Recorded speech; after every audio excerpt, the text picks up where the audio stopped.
We're covering a very disturbing case out of West Harris County now. Late yesterday, a mother and her boyfriend were arrested after remains of a child were found. 35-year-old Gloria Williams has been charged with injury to a child by omission, and 31-year-old Brian Coulter has now been charged with murder. Williams' family says they haven't spoken with her in months. It's a story you'll see only on 2. How did we get to this?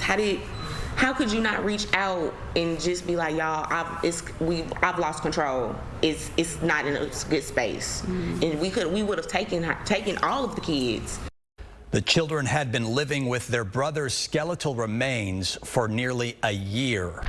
We have team coverage for you tonight. Rochelle Turner has more on the investigation. But we begin now with Taisha Walker with the story you'll see only on 2. Taisha, what else did the family have to say to you?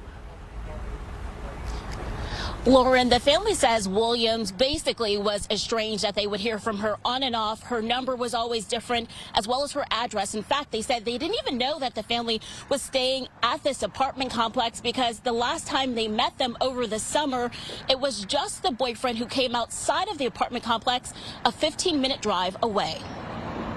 I seen the news or the news article about the kids, but I never thought it was her. Christy Smith and everyone sitting on this couch is related to Gloria Williams. The 35-year-old mother of 6 is charged with injury to a child and tampering with evidence, while her 31-year-old boyfriend is facing murder for the death of her 8-year-old son, Kendrick. Harris County deputies say Kendrick was beaten and his corpse was left to decompose for 11 months inside of an apartment the couple abandoned to live elsewhere. Kendrick was autistic.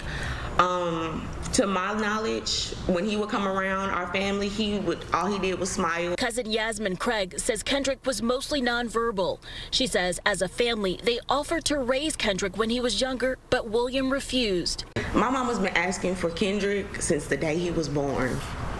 All because we knew that all these kids, eventually, she was not going to be able to be the best parent she can be. Family members say Williams had 6 kids, including the 3 surviving boys who were also living in the apartment, and 2 girls, whom she no longer has parental rights.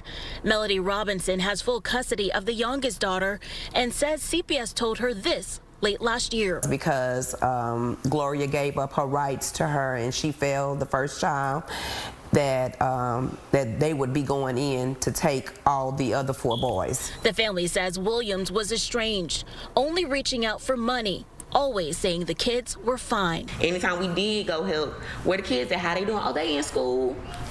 Yeah, it was always doing. So we never had an apartment number. She always be like, okay, I'm gonna meet y'all at the front of the apartment. Another question so many viewers have been asking, aside from where was extended family, they wanted to know how was Williams able to pay the rent here with these kids living here by themselves. The family members that I spoke with say they believe with disability checks that she was receiving for some of the kids. We do know not only Kendrick had autism, but another one of those 4 boys that was living inside of the apartment complex behind me. Reporting live in Alief, Taisha Walker, KPRC 2 News.